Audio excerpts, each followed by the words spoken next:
നമസ്കാരം. ഞാൻ ശശികല ശശികുമാർ. കലാരവത്തിലേക്ക് ഏവർക്കും സ്വാഗതം. ഈ ഓണക്കാലത്ത് ഞാൻ നിങ്ങൾക്ക് വേണ്ടി നമ്മുടെ തൃശ്ശൂരിൻ്റെ സ്വന്തം അഭിമാനമായ ശ്രീ ജയരാജ് വാര്യരുടെ കൂടെയാണ്. നമുക്ക് അദ്ദേഹത്തെ പരിചയപ്പെടാം. നമസ്കാരം. നമസ്കാരം. നമസ്കാരം. ജയരാജേട്ടൻ ഇപ്പം തൃശ്ശൂർ തന്നെയാണ്. പിന്നെ തൃശ്ശൂരായിട്ട് ബന്ധപ്പെട്ടിട്ട് എവിടെ പോവുകയാണെങ്കിലും തൃശ്ശൂരിനെ എടുത്തു കാണിക്കുന്ന ഒരു പ്രത്യേകത എപ്പോഴും കാണിക്കാറുണ്ട്.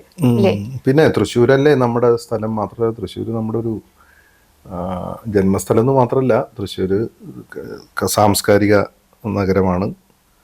അതിനപ്പുറത്ത് തൃശ്ശൂർ എന്ന് പറയുന്നത് ലോകത്തിൻ്റെ മുന്നിൽ ദൃശ്യത്തിൻ്റെയും കേൾവിയുടെയും സംഗീതത്തിൻ്റെയും താളത്തിൻ്റെയും ഒക്കെ പൂരം തൃശ്ശൂർ മാത്രമാണ്, പൂരങ്ങളുടെ പൂരം. അപ്പോൾ പിന്നെ മാത്രമല്ല അക്കാഡമികളുടെയും ആസ്ഥാനം തൃശ്ശൂരാണ്. അതിലെല്ലാം ഉപരിയായിട്ട് തൃശ്ശൂർ ഒരു വളരെ നല്ല മനുഷ്യരുടെ ഒരു സ്ഥലമാണ്. അതൊരു തൃശ്ശൂർക്കാരെന്നുള്ള എനിക്ക് അഭിമാനത്തോടു കൂടി പറയാണ്. പിന്നെ തൃശ്ശൂരിൻ്റെ ഭാഷയ്ക്ക് തന്നെ ഒരു താളം ഉണ്ടല്ലോ. അപ്പോൾ തൃശ്ശൂർ എന്ന് പറയുമ്പോൾ അതൊരു നമ്മുടെ ഒരു ഏറ്റവും നമ്മൾ ഒരു വടക്കുന്നാഥനും തിരുവമ്പാടിയും പാറമേക്കാവും മറ്റ് ഇത് ക്ഷേത്ര നഗരിയാണ്. യഥാർത്ഥത്തിലൊരു തൃശ്ശൂർ എന്ന് പറഞ്ഞു കഴിഞ്ഞാൽ ഒരു സാംസ്കാരിക നഗരി എന്ന പോലെ തന്നെ വലിയൊരു ക്ഷേത്ര നഗരിയാണ്. പിന്നെ മാത്രമല്ല ഈ ശങ്കരാചാര്യരുടെ ശിഷ്യന്മാർ സ്ഥാപിച്ച 4 മഠങ്ങൾ തൃശ്ശൂരിൻ്റെ ഏറ്റവും വലിയ പ്രത്യേകതയാണ്. അങ്ങനെയാണ് സാംസ്കാരിക നഗരി എന്നുള്ള പേര് വന്നത്. അപ്പോൾ അതുകൊണ്ട് തന്നെ തൃശ്ശൂർ എല്ലാം കൊണ്ടും ലോകത്തിൻ്റെ എവിടെ പോയാലും തൃശ്ശൂർക്കാരൻ എന്ന രീതിയിലും വലിയ അഭിമാനമാണ്. എന്നെ പലപ്പോഴും പല പരിപാടിക്കും വിളിക്കുന്നത് തൃശ്ശൂർ ഭാഷ കേൾക്കാൻ വേണ്ടിയാണ്. പലരും ലോകത്തിന്റെ നാനാഭാഗത്ത് പോകുമ്പോഴും അവർക്ക് വലിയ ആവേശമാണ്, പ്രത്യേകിച്ചും മറ്റു ജില്ലക്കാരായിട്ടുള്ള ആളുകൾക്ക്. അപ്പൊ അതുകൊണ്ട് ആനയും പൂരവും തൃശ്ശൂരും അതെ അതെ അതെ എല്ലാം ഉൾപ്പെടുത്തിയിട്ട് ഇറങ്ങുള്ളൂ. അതെ അതെ അതാണ് ഒരു പ്രത്യേകത. അതെ തന്നെ ഒരു വൺ മെൻ ഷോ ആയിട്ട് വന്നത് തന്നെ. അതെ അതെ ഞാനൊരു അടിസ്ഥാനപരമായിട്ട് ഞാൻ നോക്കുകയാണെങ്കിൽ ഞാനൊരു അമേച്വർ തിയേറ്ററിൽ നിന്ന് വന്ന ആളാണ്. വളരെ സീരിയസ് ആയിട്ടുള്ളൊരു നാടക നടനായിരുന്നു. നാടകം എന്ന് ഉദ്ദേശിച്ചാൽ നമ്മൾ കാണുന്ന പ്രൊഫഷണൽ നാടകമല്ല. ഞങ്ങൾ വളരെ എക്സ്പെരിമെൻ്റൽ ആയിട്ടുള്ള പരീക്ഷണാത്മകമായ ഒരുപാട് നാടകങ്ങൾ ചെയ്തിട്ടുള്ള എൻ്റെ ഗുരുനാഥൻ ജോസ് ചിറമേൽ, അദ്ദേഹം മലയാളത്തിലെ ആധുനിക നാടകവേദിയുടെ പ്രയോക്താക്കളിൽ വളരെ പ്രധാനപ്പെട്ട ഒരാളാണ്. അപ്പോൾ എനിക്ക് ഈ അഭിനയത്തിലുള്ള താല്പര്യം കൊണ്ട് അദ്ദേഹമായിട്ട് കൂടുകയും അദ്ദേഹത്തോടൊപ്പം ചേർന്ന് കൊണ്ട് കുറേ നാടകങ്ങൾ ചെയ്യുകയൊക്കെ ചെയ്തതാണ് എൻ്റെ ഒരു പാരമ്പര്യം. അപ്പം അന്ന് ഞാൻ എൻ്റെ നാടക ക്യാമ്പിൽ തമാശയ്ക്ക് ചെയ്തിരുന്ന പല നമ്പറുകളാണ് പിന്നീട് കാരിക്കേച്ചറായി മാറിയത്. അതെ അതെ അതെ ഒറ്റയ്ക്കുള്ള നാടകവും ഞാൻ ചെയ്തിരുന്നു. അതായത് വൺ മാൻ പ്ലേകളൊക്കെ ചെയ്തിരുന്നു. അതിനെ പറയാം ഏകപാത്ര നാടകം എന്നാണ്. ഏകപാത്ര നാടകം എന്നൊക്കെ കേരളത്തിൽ പറയപ്പെടാൻ തുടങ്ങിയിട്ട് 10-20 വർഷമായിട്ടുള്ളൂ. ഏകാംഗം അല്ല, ഏകാംഗം എന്ന് പറഞ്ഞാൽ അത് ഏകാംഗം എന്ന് പറയാം. ഏകപാത്രം എന്ന് പറഞ്ഞു കഴിഞ്ഞാൽ ഒരൊറ്റ കഥാപാത്രം, വേറെ കഥാപാത്രങ്ങളില്ല, അയാളുടെ തന്നെ മനോഗതങ്ങളും അങ്ങനെയാണ്. അതാണ് ഏകപാത്രം, കഥാപാത്രം എന്ന് പറയുന്നത്. ഏകാംഗം തന്നെ. അതൊക്കെ ഞാൻ ചെയ്തിട്ടുണ്ട് 2-3 അല്ലല്ല, അത് ഞങ്ങളുടെ റൂട്ട് എന്ന് പറഞ്ഞ ഞങ്ങളുടെ തിയേറ്റർ ഗ്രൂപ്പാണ് അത് ചെയ്തിരുന്നത്. അപ്പൊ അതിന് ടെക്സ്റ്റ് ഉണ്ട്. പിന്നെ മാത്രമല്ല ഞങ്ങളുടെ ഒരു വലിയ ഗ്രൂപ്പ് അതിന്റെ പിന്നിലുണ്ട്. ഡയറക്ടർ ജോസ് ചിറമൽ. റൂട്ട് എന്ന് പറഞ്ഞാൽ ഞങ്ങൾ കുറേ നാടക പ്രവർത്തകരുടെ കൂട്ടായ്മ ആയതുകൊണ്ട് അതിൽ എല്ലാവരും അതിൽ സഹകരിക്കും. ലൈറ്റ് ചെയ്യുന്നതും അതിൻ്റെ മറ്റു കാര്യങ്ങൾ ചെയ്യുന്നതൊക്കെ നമ്മുടെ ഗ്രൂപ്പിലെ ആളുകളാണ്. പക്ഷേ ആക്ട് ചെയ്യുന്ന ഒരാൾ മാത്രം. അങ്ങനെ ഞാനൊരു 1-2 നാടകങ്ങൾ അങ്ങനെ ചെയ്തിട്ടുണ്ട്. അതാണ് എനിക്കുള്ളൊരു ആത്മബലമായിരുന്നു. പിന്നെ ഞാൻ എനിക്കറിയാവുന്ന കാര്യങ്ങളൊക്കെ വെച്ചുകൊണ്ടൊരു പരീക്ഷണം നടത്തി നോക്കിയത്. അത് ഹാസ്യമാണല്ലോ അതിന്റെ അടിസ്ഥാനപരമായ അതിന്റെ രസം എന്ന് പറഞ്ഞാൽ. അതിന്റെ വിജയത്തിന് കാരണം ഒന്ന് ഹാസ്യവും പിന്നെ സംഗീതവും. ഇതിന്റെ രണ്ടിന്റെയും ഒരു മിക്സ് ആണത്. കണ്ടിരിക്കുന്നവർക്ക് തമാശക്കൊപ്പം തന്നെ പാട്ടുകളും കവിതകളൊക്കെ കേൾക്കുമ്പോൾ ഉണ്ടാകുന്ന ഒരു സന്തോഷം. ഒരു പാട്ട് കേൾക്കുക എന്ന് പറഞ്ഞാൽ നമുക്ക് വലിയൊരു അനുഭൂതിയില്ലേ. ഒരു നല്ലൊരു പാട്ട്, ഒരു 3-3.5-4 മിനിറ്റുള്ള ഒരു പാട്ട് കേൾക്കുമ്പോൾ കിട്ടുന്ന ഒരു മനസ്സിന്റെ ഒരു, നമ്മുടെ മറ്റെല്ലാ പ്രശ്നങ്ങളും മറന്ന് ആ പാട്ടിന് ലയിക്കും. അപ്പൊ അങ്ങനെ പാട്ടുകൾ, ആ പാട്ട് പാടി അഭിനയിക്കുക. അപ്പൊ ആ നടന്മാര്, ആ പാടിയയാളുടെ ശബ്ദം, നടന്മാരുടെ ശബ്ദം, പിന്നെ പൊളിറ്റിക്സ്, സാംസ്കാരിക രംഗത്തെ പ്രതിഭകൾ, ഇവരെയൊക്കെ ചേർത്തുകൊണ്ട് ഞാൻ തന്നെ ഡിസൈൻ ചെയ്ത ഞാൻ തന്നെയാണ് അതിന്റെ സംവിധായകൻ. അത് കാരിക്കേച്ചർ ആ 35 വർഷമായി അത് ചെയ്യാൻ തുടങ്ങിയിട്ട്. 90-ലാണ് തുടങ്ങിയത്. അതെ. ഇപ്പോഴും ലോകത്തിലെ എല്ലാ ഞാൻ സ്ഥലത്തും മിക്കവാറും പിന്നെ എനിക്കിപ്പോഴും നിർത്താമെന്ന് വിചാരിച്ചാലും നിർത്താൻ പറ്റാത്ത അവസ്ഥയാണ്. പിന്നെ മാത്രമല്ല എനിക്ക് ഇഷ്ടമാണത്.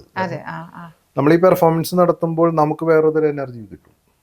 ഒരുപാട് സ്ഥലത്ത് സിനിമയിലും ഉണ്ട്. ആദ്യം നാടകമായിരുന്നു. ആദ്യം പഠിച്ചത് ഓട്ടംതുള്ളലാണ്. ഓട്ടംതുള്ളലെല്ലാം പഠിച്ചിട്ടുണ്ട്. 2 കഥകൾ 3 കഥകൾ പഠിച്ചിട്ടുണ്ട് ഞാൻ. കല്യാണ സുഗന്ധിയം, കിരാതം, രാമാനുചരിതം. അത് വേണുആശാൻ എന്ന് പറഞ്ഞൊരു ഗുരുവിന്റെ അടുത്ത് നിന്നാണ് പഠിച്ചത്. അതാണ് അത് അടിസ്ഥാനപരമായിട്ട് നമ്മുടെ ഒരു എന്താ പറയുക, നമ്മുടെ താളത്തെയും നമ്മുടെ സംഗീതവാസനയെയും സാഹിത്യത്തെയൊക്കെ പ്രോത്സാഹിപ്പിക്കാൻ വലിയ ഗുണം ചെയ്തതാണ് ഓട്ടംതുള്ളല്. ഇപ്പോഴും ഞാൻ തുള്ളൽ കവിതകളിരുന്ന് വായിക്കും ഇടയ്ക്ക്, എനിക്ക് വാക്കുകൾ കിട്ടാൻ വേണ്ടി സംസാരിക്കും. അക്ഷരസ്ഫുടതയും അതുപോലെ വളരെ വ്യത്യസ്തമായ രീതിയിൽ നമുക്ക് പെർഫോം ചെയ്യാനുള്ള വാക്കുകളുടെ ഒരു അക്ഷയഖനിയാണത്. അപ്പോൾ ഓട്ടംതുള്ളൽ എന്നെ സഹായിച്ചിട്ടുണ്ട്. പിന്നെ നാടക പ്രവർത്തനം എന്നെ വല്ലാതെ സഹായിച്ചിട്ടുണ്ട്. സ്റ്റേജിൽ നിൽക്കാനും കൈ ചൂണ്ടാനും സംസാരിക്കാനും ആളുകൾ പുറകിലിരിക്കുന്ന പ്രേക്ഷകന് വേണ്ടി അഭിനയിക്കുന്നവനാണ് ശരിക്കും അരങ്ങിലെ നടൻ. സിനിമയിൽ മാത്രം ക്ലോസും മിഡൊക്കെ വരുള്ളൂ. ഒരു സ്റ്റേജിലെ പെർഫോമർ ഏറ്റവും പിന്നിലുള്ള ആളെ നോക്കിയിട്ടാണ്, അയാളുടെ ശ്രദ്ധ അവിടേക്ക് എത്തണം. അത് പഠിച്ച് നാടകത്തിൽ നിന്നാണ്. പിന്നെ ഇങ്ങനെ നമ്മുടെ ഒരു യാത്രയാണത്. അപ്പൊ ഈ നാട്ടിൻപുറത്താണോ ജനിച്ചു വളർന്നത് അതോ ടൗണിൽ? അല്ല, എൻ്റെ വീട് പനമുക്ക് എന്ന് പറഞ്ഞ ഗ്രാമത്തിലാണ്. ഇവിടെ നിന്ന് കണിമംഗലം വലിയാലിക്കൽ നിന്ന് 1 കിലോമീറ്റർ ഒന്ന് പോയി കഴിഞ്ഞാൽ മട്ടപ്പിന്നി ക്ഷേത്ര പരിസരം, അവിടെയാണ് എൻ്റെ ജന്മം. ഓണത്തിന്റെ ഒക്കെ അവിടെ ഓണക്കാലൊക്കെ അവിടെ വലിയ ആഘോഷമായിട്ട് നടക്കുന്ന ഒരു ഗ്രാമമാണത്. അവിടെ പുലിക്കളിയൊക്കെ ഉണ്ടോ? ഉണ്ട്. അതായത് പുലിക്കളിയുടെ വലിയ ടീമുകളൊന്നുമല്ല, നാട്ടിൻപുറത്തെ ആളുകൾ. തൃശ്ശൂരിന്റെ മാത്രമായിട്ടുള്ളതാണ് ശരിക്കും പുലിക്കളി. അതെ, തൃശ്ശൂരിന്റെ മാത്രമായിട്ടുള്ളത് പുലിക്കളിയും കുമ്മാട്ടിക്കളിയാണ്. കുമ്മാട്ടിക്കളിയാണ് ശരിക്കും പറഞ്ഞു കഴിഞ്ഞാൽ ഒരു നമ്മുടെ എന്താ പറയാ ഒരു ഫോക്ക് ആർട്ട് എന്ന് പറയുന്നത്. അതാണ് നമ്മുടെ നാടൻ കല എന്ന് പറയുന്നത്. കുമ്മാട്ടിക്കളിക്ക് ഭൂമിയുമായിട്ട് ബന്ധമുണ്ട്. കാരണം എന്താ വെച്ചാൽ ഈ കുമ്മാട്ടിപ്പുല്ല്, പർപ്പടകപ്പുല്ല് എന്നിട്ട് പുല്ല് വെച്ചിട്ടാണ് അവര് ശരീരത്തിൽ വെച്ച് പിടിപ്പിച്ചിട്ടാണ്. അല്ല അതിപ്പോ ഇപ്പൊ എവിടെയൊക്കെ കിട്ടുന്ന എനിക്കറിയില്ല. കാണാം, പർപ്പടകപ്പുല്ല് വെച്ചിട്ട് അവര് രാമായണം കഥ പാടുന്നു, പിന്നെ നാടൻ കഥകൾ പാടുന്നു, പിന്നെ വളരെ പോപ്പുലർ ആയിട്ടുള്ള ആളുകളെ ഇഷ്ടപ്പെടുന്ന രീതിയിൽ പാടുന്നു. അതാണ് ശരിക്കും നമ്മുടെ ഒരു ട്രഡീഷണൽ തൃശ്ശൂരിന്റെ കല എന്ന് പറഞ്ഞാൽ കുമ്മാട്ടിക്കളിയാണ്. മറ്റേ അതിനുശേഷം വന്ന പുലിക്കളി എന്ന് പറഞ്ഞാൽ അത് വേറൊരു ടേസ്റ്റ് ആണ്. അത് പെയിന്റ് ഒക്കെ അടിച്ചിട്ടുള്ള, അത് വേറൊരു. അല്ല, ഓണം എന്ന് പറയുമ്പോ പുറമുള്ളവർക്കൊക്കെ തൃശ്ശൂരിന് പുലിക്കളിയാണ് എടുത്ത്. അതെ അതിന്റെ ഒരു വർണ്ണാഭ കൊണ്ടാണ് അത്. അതിന്റെ താളവും അതിന്റെ ഒരു കളർ കോമ്പിനേഷനും. അതോടൊപ്പം തന്നെ പുലിക്കളിക്കൊപ്പം തന്നെ ഈ ലോറികളില് ടാബ്ലോകളുടെ പ്രദർശനമൊക്കെ ഉണ്ടാവും. അപ്പൊ ഇതൊരു വിഷ്വൽ ട്രീറ്റ് ആണത്. ദൃശ്യപരമായ ഒരു ആനന്ദത്തിന് വേണ്ടിയാണ് ആൾക്കാർ പുലിക്കളി കാണാൻ വരുന്നത്. അത് വളരെ വിപുലമായ രീതിയിൽ തന്നെ തൃശ്ശൂർ നടത്തുന്നുണ്ട്. ഓണം എൻ്റെ ഗ്രാമത്തിലേക്ക്, എൻ്റെ ചെറുപ്പത്തിലേക്ക് ഓണം എന്ന് പറഞ്ഞു കഴിഞ്ഞാൽ എങ്ങനെയാ വെച്ചാൽ എൻ്റെ വീടിൻ്റെ പുറകുവശത്ത് ധാരാളം സ്ഥലം ഉണ്ടായിരുന്നു. അവിടെ ഈ വേണുആശാൻ, എന്നെ തുള്ളൽ കുടിപ്പിച്ച ആശാൻ, നെടുപുഴ, വടൂക്കര, കണിമംഗലം ആ ഭാഗത്തു നിന്നുള്ള കുറേ പെൺകുട്ടികളും എൻ്റെ നാട്ടിലെ അവരൊക്കെ വന്നിട്ട് ഈ കളി, ഈ തിരുവാതിരക്കളി അല്ലെങ്കിൽ ഓണക്കളി എന്നാണ് നാടൻ ഭാഷയിൽ, അതിൻ്റെ പ്രാക്ടീസ് നടന്നിരുന്നത് എൻ്റെ വീടിൻ്റെ പുറകിലാണ്. അപ്പം എനിക്കെന്താ വെച്ചാൽ ആ പാട്ടുകളൊക്കെ എനിക്കറിയാം. വേണുആശാൻ്റെ എന്നെ തുള്ളലും പിടിപ്പിക്കുന്നുണ്ട്. അപ്പോൾ അത് എന്നിട്ട് 4 ദിവസം 5 ദിവസമൊക്കെ ക്ഷേത്രത്തിൻ്റെ മുമ്പിൽ അതിൻ്റെ മത്സരമൊക്കെ നടക്കും. ഓണപ്പാട്ടല്ല, തിരുവാതിരക്കളി തന്നെ. അത് പലതരത്തിലുണ്ട്. അതിൽ ഈ ക്ലാസിക്കലായിട്ടുള്ള ഉണ്ണായി വാര്യരുടെ കൃതികളിൽ നിന്നെടുത്ത നമ്മൾ കേൾക്കുന്ന ഇപ്പോൾ നമ്മൾ ഈ തിരുവാതിരക്കളിയിൽ കേൾക്കുന്ന അതും ഉണ്ടാവും. പിന്നെ നാടൻ പാട്ടുകൾ ഉണ്ടാവും, ഓണത്തിന്റെ കഥ പറയുന്ന പാട്ടുകൾ ഉണ്ടാവും. അതൊരു ഉദാഹരണം ഞങ്ങൾക്ക് വേണ്ടിയിട്ടൊന്ന്. അതിപ്പോ മറ്റേ എന്താണ് മാവേലി നാടുവാണിയിടും കാലം എന്നുള്ള അതിനെയൊക്കെ കുറെ കൂടെ ഗ്രാമ്യമായിട്ട് വളരെ ക്രൂഡായിട്ട് എന്തൊക്കെയാ അതിൻ്റെ നല്ല മാവേലി നാട് വാണിയിടുമ്പോൾ ഒരു ബാലകൻ വീണ്ടെടുപ്പതിനെന്തവകാശം എന്നൊക്കെ പാടുന്ന ഓണക്കളിപ്പാട്ടുകൾ, നീലാകാർമുകിൽ വർണ്ണനും താൻ എന്നുള്ള പാട്ട്, അതോടൊപ്പം തന്നെ ഈ വീരവീരാട, ജയ ജയ നാഗ, അങ്ങനത്തെ ക്ലാസിക്കൽ, ഇതെല്ലാം കൂടിയിട്ടുള്ളൊരു മിക്സാണ് അന്ന് അവിടെ. അപ്പൊ അത് വലിയ ആവേശമായിരുന്നു. പിന്നെ ഈ പറഞ്ഞ പോലെ പുലിക്കളിയുടെ ചെറിയ ചെറിയ അവതരണങ്ങള്, കുമ്മാട്ടിക്കളി, പിന്നെ അവിടെ നാട് മുഴുവൻ മാവേലി മറ്റേ എന്താ പറയുക മഹാബലിയുടെ വേഷം കെട്ടിയിട്ട് കുട്ടികളുടെ കൂടെ ഞങ്ങളെല്ലാവരും കൂടെ ഒന്നിച്ച് അങ്ങനെ ഓണം പാടത്തും പറമ്പിലും വീടുകളിലൊക്കെ ഇങ്ങനെ ആഘോഷിക്കുക. അതൊക്കെ ഒരു വലിയ നൊസ്റ്റാൾജിയാണ്. പിന്നെ ഓണം എന്ന് പറഞ്ഞാൽ നമ്മുടെ ഏറ്റവും വലിയ വിനോദം അന്ന് ഓണത്തിനാണ് സിനിമകൾ കാണാൻ പോവുക. ഇപ്പോഴത്തെ പോലെ ഇപ്പോഴത്തെ ടി വി എന്ന് പറയാൻ പറ്റില്ല. ഇപ്പോഴത്തെ പോലെ ഫോണിൽ സിനിമ കാണുന്ന സൗകര്യമൊന്നും ഇല്ലാത്തതുകൊണ്ട് ഞങ്ങൾക്കൊക്കെ തിയേറ്ററിൽ പോയിട്ട് സിനിമ കാണേണ്ട ഒരു അന്നങ്ങനെയാണ്. സിനിമ കാണുന്ന സിനിമ തിയേറ്ററിൽ പോകണം. അപ്പം ഞങ്ങളുടെ അടുത്തുള്ള ടോക്കീസിൽ പോകണം. അപ്പം അന്നാണ് ഈ ഉദയയുടെ സിനിമകളൊക്കെ വരിക.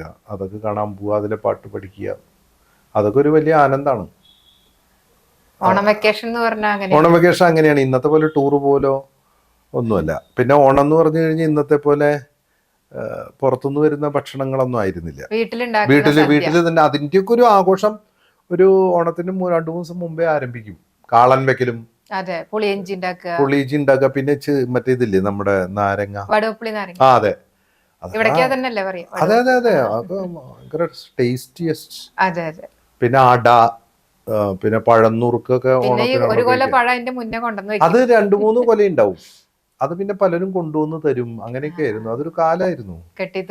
അതെ അതെ അതെ. ഇപ്പൊ അതൊന്നും ഇല്ലല്ലോ. ഇപ്പൊ 1 കിലോ മേടിച്ചാൽ തന്നെ കഴിയില്ല. മാത്രമല്ല ആളുകളൊക്കെ ആ കാലം മാറി. പിന്നെ മാത്രമല്ല ഓണക്കിറ്റുകൾ വാങ്ങിക്കണം. അതിനകത്ത് എല്ലാം ഉണ്ടാവും. ഉപ്പേരി വറവിനും ശർക്കര ഉപ്പേരിയൊക്കെ അതിന്റെ ചെറുപ്പത്തിലെ ടേസ്റ്റ് ഇപ്പോഴും ഉണ്ട് നമുക്ക്. ശരിക്കും പറഞ്ഞ കേരളത്തിന്റെ ഏറ്റവും വലിയ ഉത്സവം ഓണം തന്നെയാണ്.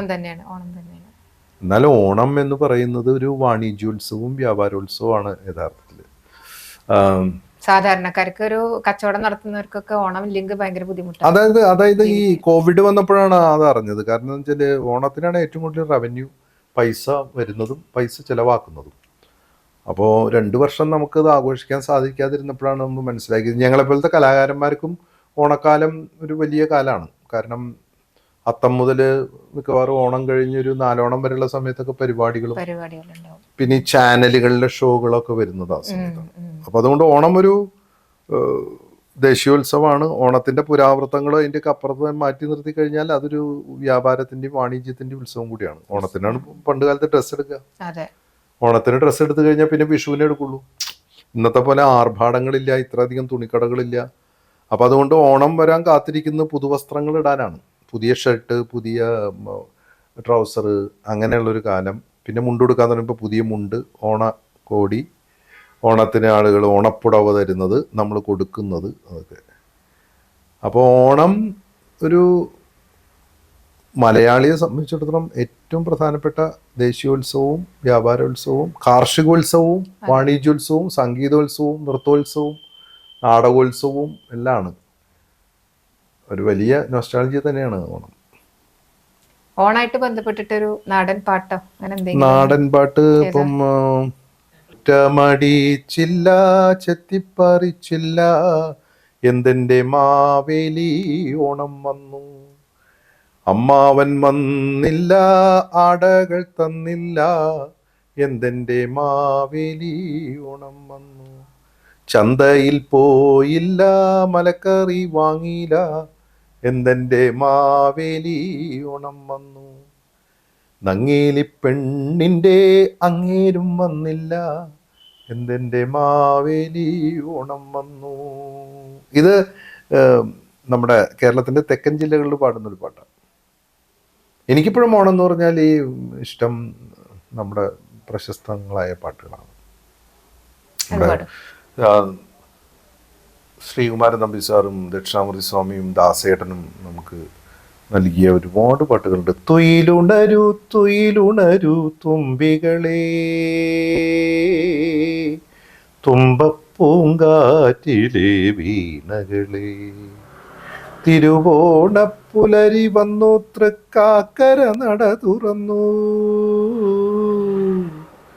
തിരുവോണപ്പുലരി വന്നു, തൃക്കാക്കര നട തുറന്നു, കുരവയിട്ടു പാടി വരൂ കുരുവികളെ, കുരവയിട്ടു പാടി വരൂ കുരുവികളെ. കുരുവികളെ.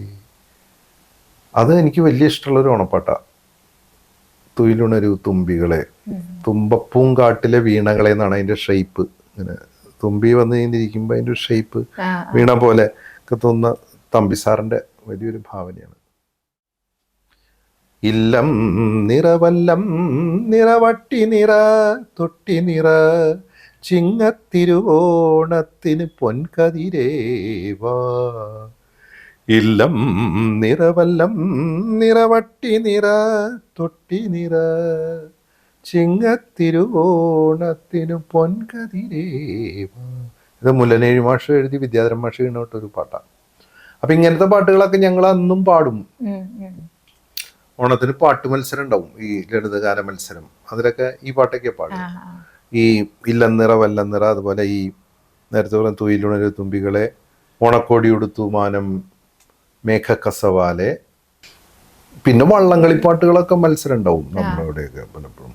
അവിടെ വഞ്ചിപ്പാട്ടുണ്ട്. അപ്പൊ നമ്മളവിടെ ആറന്മുള ഭഗവാന്റെ പൊന്നു കെട്ടിയ ചുണ്ടൻ വള്ളം ആലോല മണിത്തിരയിൽ നടനമാടി ആറ്റുവക്കിലുലഞ്ഞാടും കരിനീല മുളകളിൽ കാറ്റുവന്നു തട്ടിയോണ പാട്ടൊന്നു പാടി പാട്ടൊന്നു പാടി.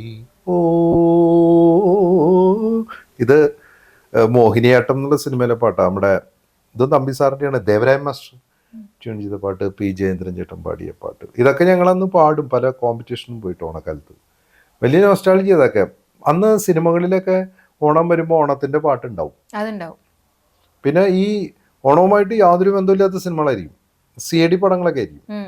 നസീർ സാറിന്റെ മറ്റേ ശശികുമാർ സാർ അവരൊക്കെ ചെയ്ത CID സിനിമയാണെങ്കിലും പാട്ട് ഓണത്തിന്റെ ആയിരിക്കും. പൂവണി പൊന്നിൻ ചിങ്ങം വിരുന്നു വന്നു എന്നുള്ള പാട്ടായാലും അങ്ങനത്തെ പാട്ടുകളിൽ നമ്മുടെ ഒരു സംസ്കൃതിയുടെ ഭാഗമായിട്ടുള്ള കവിതകളും അതിൻ്റെ ഈണവും. പിന്നെ ഈ തിരുവാതിരക്കളി തന്നെ പലപ്പോഴും സിനിമയിൽ ഉണ്ടാവുമല്ലോ. പല ഇപ്പൊ വീരവീരാട എന്നുള്ള പാട്ടായാലും പാർവണേന്ദു മുക്കി അങ്ങനെ ഉണ്ടായിരുന്നു. ആ ഒരു കൾച്ചറൊക്കെ ഇപ്പം മാറിക്കൊണ്ടിരിക്കുകയാണ്. എന്താ കാരണം എന്ന് അറിഞ്ഞൂടാ. അഭിനയം പഠിച്ചു എന്ന് പറഞ്ഞിട്ടുണ്ടല്ലോ. അഭിനയം ഞാൻ നാടകം പ്രാക്ടിക്കലായിട്ട്, അതായത് ഒരു വലിയ ഡയറക്ടറുടെ കൂടെ അമേച്ചർ നാടകം എന്ന് പറഞ്ഞാൽ അദ്ദേഹം സ്കൂൾ ഡ്രാമയിൽ നിന്ന് BTA കഴിഞ്ഞ ആളാണ്. മാത്രമല്ല ഒരുപാട് കാലം നാടക പ്രവർത്തനം നടത്തിയതിനു ശേഷമാണ് അദ്ദേഹം സ്കൂൾ ഡ്രാമയിൽ ചേർന്നത്. അപ്പൊ അതുകൊണ്ട് അദ്ദേഹം തന്നെ നമ്മുടെ ഒരു യൂണിവേഴ്സിറ്റി ആയിരുന്നു. അത് പഠിച്ച പോലെ തന്നെ പാട്ടും പഠിച്ചിട്ടുണ്ട്. പാട്ട് ഞാൻ പഠിച്ചിട്ടില്ല, നന്നായിട്ട് പാടുന്നുണ്ടല്ലോ. അത് കേൾവിയാണ്. എനിക്ക് ഇൻട്രസ്റ്റ് ആണ്, പാട്ടിനോട് ഒരു വല്ലാത്തൊരു പ്രണയമാണ് എനിക്ക്. ഏത് പാട്ട് വേണമെങ്കിലും പാടും. അങ്ങനെ പറയാൻ പറ്റില്ല. ഞാന് പഴയ പാട്ടുകള് എന്നോട് പലരും പറയാറുണ്ട്, ഇങ്ങനെ എല്ലാ പാട്ടും അറിയുന്ന ആളാണല്ലോ. അങ്ങനെയൊക്കെ അറിയാമെന്നല്ലാതെ ചിലതൊക്കെ ചോദിച്ചാൽ ചിലപ്പോ ഞാൻ പെട്ടുപോകും. എന്നാലും എനിക്ക് ഇഷ്ടപ്പെട്ട ഒരു പാട്ട് ഞാൻ അതേതാ? 1000 പാദസരങ്ങൾ. നദിയിലെ. നദി 1969 ഇറങ്ങുന്നത്. മലയാളത്തിൽ ആദ്യമായി സ്റ്റേറ്റ് അവാർഡ് ഏർപ്പെടുത്തിയ വർഷമാണ് നദി ഇറങ്ങുന്നത്. നദിയിലെ ഗാനങ്ങൾക്കൊക്കെ അന്ന് അവാർഡ് കിട്ടിയിട്ടുണ്ട്. വിൻസെന്റ് മാസ്റ്റർ എന്ന് പറയുന്ന വലിയൊരു ഡയറക്ടറാണ് അതിൻ്റെ സംവിധായകൻ. PG ആന്റണിയുടെയാണ് കഥ. നസീർ സാറും ശാരദാമ്മയും മധുസാറൊക്കെയാണ് അതിലത്തെ പ്രധാന കഥാപാത്രങ്ങൾ. പിന്നെ അതൊരു 2 ഫാമിലികൾ വന്നിട്ട് ആലുവ പുഴയിൽ വലിയ ബോട്ടിൽ താമസിക്കുന്ന അങ്ങനെ ഒരു കൺസെപ്റ്റാണ് അതിൻ്റെ. ആ ബോട്ട് ഉണ്ടാക്കിയത് ഭരതൻ എന്ന് പറയുന്ന അന്ന് ആർട്ട് ഡയറക്ടർ പോലും ആവാതിരുന്ന അദ്ദേഹത്തിൻ്റെ ആദ്യകാലത്തൊരു ക്രിയേഷനാണത്, ആർട്ട്. അതിലിരുന്നിട്ടാണ് ഈ പാട്ടൊക്കെ വരുന്നത്. വയലാർ രാമവർമ്മയുടെ അതിഗംഭീരങ്ങളായ വരികളും ദേവരായ മാസ്റ്റർ സംഗീതമൊക്കെയാണ്. 1000 പാദസരങ്ങൾ എന്ന് പറഞ്ഞാൽ 1000 പാദസരങ്ങൾ കിലുങ്ങി ആലുവാ പുഴ പിന്നെയുമൊഴുകി ആരും കാണാതെയോളവും തീരവും ആലിംഗനങ്ങളിൽ മുഴുകി മുഴുകി 1000 പാദസരങ്ങൾ കിലുങ്ങി ആലുവ പുഴ പിന്നെയും ഒഴുകി. പുഴ ഒഴുകുന്ന പോലെയാണ് സംഗീതം. 10,000 അവസരങ്ങൾ കലക്കിയും ഫീലാണ് ഈ പാട്ട്. അതെ, അതായത് 10,000 അല്ല, ലക്ഷക്കണക്കിനല്ല, കോടിക്കണക്കിന് അവസരങ്ങൾ കലക്കിക്കൊണ്ട് സംഗീതപ്രേമികളുടെ മനസ്സിൽ ഇപ്പോഴും ഒഴുകുന്ന പാട്ടാണത്. അസാമാന്യമായ പാട്ടാണ്. 1000 അവസരങ്ങൾ ഗംഭീര പാട്ടാണ്. നിങ്ങളുടെ ചോയ്സ് വെരി ഗുഡ്. ഇതാരും ഇപ്പോഴത്തെ ആൾക്കാരൊന്നും പറയാറില്ല ഈ പാട്ടിനെ കുറിച്ച്. അതേപോലെ തന്നെ ഓട്ടംതുള്ളലിന്റെ കാര്യം പറഞ്ഞു, പഠിച്ചിട്ടുണ്ട് എന്ന് പറഞ്ഞു. ഓട്ടംതുള്ളൽ പഠിച്ചതാ. അപ്പൊ ഏതെങ്കിലും നല്ലൊരു 4 വരി. സുരതരുണികളങ്ങു നടന്നു, സുരഗിരി തടകങ്ങൾ കടർന്നു, പരിമൃദുവചനങ്ങൾ തുടർന്നു, പരിചൊടു മനമൊന്നു വിടർന്നു, വരവാണി ജനങ്ങളുടെ തലമുടി പടുതരമഴികയും മലർ പൊഴികയും മണമമ്പോടു വിലസുകയും. ഇത് കിരാതത്തിലാണ്. കഥയും കൂടി ഒന്ന്. അതേതാണ്? പാശുപതാസ്ത്രത്തിന് വേണ്ടി തപസ് ചെയ്യുന്ന അർജുനനെ തപസ്സിളക്കാൻ വേണ്ടി ഇന്ദ്രൻ 4 ദേവസുന്ദരിമാരെ അയക്കുന്നതാണ്. ഉർവശിമേനക രംഭ തിലോത്തമമാർ. അവര് വന്നിട്ട് അർജുനന്റെ മനസ്സ് തപസ്സിളക്കാൻ വേണ്ടി അവരുടെ വരവാണത്. അതാണ് സുരതരുണികൾ എന്ന് പറയുന്ന ദേവസ്ത്രീകൾ. സുരതരുണികൾ അങ്ങു നടന്നു, സുരഗിരി തടകങ്ങൾ കടന്നു, പരിമൃദുവചനങ്ങൾ തുടർന്നു, പരിചൊടു മനമൊന്നു വിടർന്നു, വരവാണി ജനങ്ങളുടെ തലമുടി പടുതരമഴികയും മലർ പൊഴികയും മണമമ്പോടു വിലസുകയും. ഹരിസുതനുട മുന്നിലടുത്തു, കരതലമതിൽ വീണയെടുത്തു, സരസിജ ശരനൊന്നു കയർത്തു, പരിചൊടുമനമൊ അങ്ങനെ എന്തോണ്. ഇതൊക്കെ നമ്മുടെ ഭാഷയുടെയും നമ്മുടെ താളത്തിന്റെയും നമ്മുടെ സംഗീതത്തിന്റെയും വലിയ ഈടുവയ്പ്പുകളാണ്. ഇതൊക്കെ നമ്മുടെ മാത്രമാണ്. മലയാളത്തിന്റെ സ്വന്തമാണ്. കുഞ്ചൻ നമ്പ്യാർ മഹാനായ കവിയും അതേസമയം അത് പ്രയോഗിക്കുകയും ചെയ്ത ആളാണ്. എഴുതുക മാത്രമല്ല, എഴുതുകയും അത് തുള്ളുകയും ചെയ്ത ആളാണ്. അതാണ് നമ്മുടെ മഹാഗുരു. അപ്പൊ സാറിന്റെ മോളും പാട്ടൊക്കെ? ആ മോള് പാട്ടിന്റെ വഴിയിലുള്ള കുട്ടിയാണ്. നിങ്ങൾ അറിയില്ലോ. അതെ, പ്ലേബാക്ക് സിംഗറാണ് ഇന്ദുലേഖ. പ്ലേബാക്ക് സിംഗറാണ്. അവള് റാപ്പറാണ്. സ്വന്തമായിട്ട് റാപ്പ് എഴുതി ട്യൂൺ ചെയ്ത് പാടുന്ന കുട്ടിയാണ്. അവളുടെ റാപ്പൊക്കെ വളരെ പോപ്പുലറാണ്. പിന്നെ അതുകൂടാതെ ട്യൂൺ ചെയ്യും. ഒരു പാട്ട് ട്യൂൺ ചെയ്തിട്ടുണ്ട്. പിന്നെ എഴുതും. വൈഫ് ഉഷ ഹൗസ് വൈഫാണ്. പക്ഷെ അവര് തിരുവാതിരക്കളി ടീമൊക്കെ ഉണ്ട് ഇവിടെ. അഷ്ടപൗർണമി, അതിൽ നമ്മുടെ ഡോക്ടർ ഇ സന്ധ്യയുടെ കൂടെ അവര് ഒരു 10-12 ഉണ്ട്. അതിനകത്ത് അവരുടെ ഫ്രണ്ട്സ് ഉണ്ട്. പിന്നെ എന്റെ ബന്ധുക്കളായിട്ടുള്ള കുട്ടികളൊക്കെ ഉണ്ടല്ലോ, അറിയില്ല അവരൊക്കെ ഉണ്ട് അതിനകത്ത്. ഇപ്പോഴും പ്രാക്ടീസ് നടന്നു. മോഹിനിയാട്ടം ഉണ്ടല്ലോ. അവര് മോഹിനിയാട്ടം ഉണ്ട്. തിരുവാതിരക്കളി. അതെ. ഇന്ദുലേഖയുടെ എന്റെ മോളുടെ മകനും അവനും കുറേശ്ശെ കലാപരിപാടി. കുട്ടി 2.5 വയസ്സ്. അല്ല, അവൻ പാടുകയും ചെയ്യും. ചില പാട്ടുകളൊക്കെ അവൻ ഫുൾ ബൈഹാർട്ടാണ്. ഇനിയിപ്പോ എന്താ അറിയില്ല, ഇപ്പൊ അതിന്റെ ഒരു ടേസ്റ്റ് കാണിക്കുന്നുണ്ട് കുറച്ച്. എന്താണെന്ന് അറിയില്ല. അപ്പോ അങ്ങനെ വളരെ സന്തോഷം നിങ്ങൾക്ക് എല്ലാവർക്കും.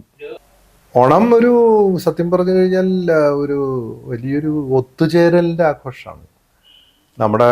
നമ്മൾ ഈ പറഞ്ഞ പോലെ തുണിയെടുക്കലും പുതിയ വസ്ത്രം ധരിക്കലും ഇതിന്റെ എല്ലാം അപ്പുറത്ത് വീട്ടിലുള്ള എല്ലാവരും പരസ്പരം ഒത്തുചേരുന്ന ദിവസമാണ് തിരുവോണത്തിന്. എത്ര തിരക്കുണ്ടെങ്കിലും അതെല്ലാം മാറ്റി വെച്ചുകൊണ്ട് നമ്മൾ അമ്മയോടൊപ്പം ഭക്ഷണം കഴിക്കുക, എല്ലാ മക്കളും വന്നു ചേരുന്ന ഒരു അണുകുടുംബങ്ങളെ വീണ്ടും ഒരു കൂട്ടുകുടുംബാക്കി മാറ്റുന്ന കേരളത്തിന്റെ ഏറ്റവും വലിയ ഉത്സവമാണ് ഓണം. അതാണ് അതിന്റെ ഏറ്റവും വലിയ പ്രസക്തി. എവിടെയുള്ള ആൾക്കാരും വരും, വിദേശത്തു നിന്ന് വരും, ഇന്ത്യയുടെ പല ഭാഗത്തു നിന്ന് വരും, കേരളത്തിന്റെ പല ഭാഗത്ത് ജോലി ചെയ്യുന്നവർ വരും. അപ്പൊ നമ്മളെല്ലാവരും ഒത്തുചേർന്ന് ആഘോഷിക്കുന്ന ഒന്നാവണം എന്ന സങ്കല്പത്തിന്റെ ഒരു പൂർത്തീകരണമാണ് ഓണം. ഒന്നാവുക, അതാണ് ഓ. നന്നാവുക, അതാണ് എൻ. ആഘോഷിക്കുക, അതാണ് എ. എം മലയാളിയാവുക എന്നുള്ളതാണ് ഓണം എന്ന് പറഞ്ഞാൽ. അതാണ് ഒന്നാവാനും നന്നാവാനും ആഘോഷിക്കാനും മലയാളിയാവാനുമുള്ള ഒരു തിരിച്ചു വരവിൻ്റെയും ഒരു തിരിച്ചു പിടിക്കലിൻ്റെയും ഒരു വലിയ മഹോത്സവമാണ് ഓണം. എല്ലാവരും ഓണം ആഘോഷിക്കുക. ഓണം ഒരുമയുടെ സന്ദേശമാണ്. നമ്മൾ എവിടെയൊക്കെയാണെങ്കിലും ഏതൊക്കെ ജീവിത സാഹചര്യത്തിലാണെങ്കിലും നമുക്ക് ആഘോഷിക്കാവുന്ന ഒരേ ഒരു ആഘോഷമുള്ളൂ, അതാണ് ഓണം. ഓണവും പൂരവുമാണ് നമ്മുടെ രണ്ട് ആഘോഷങ്ങൾ.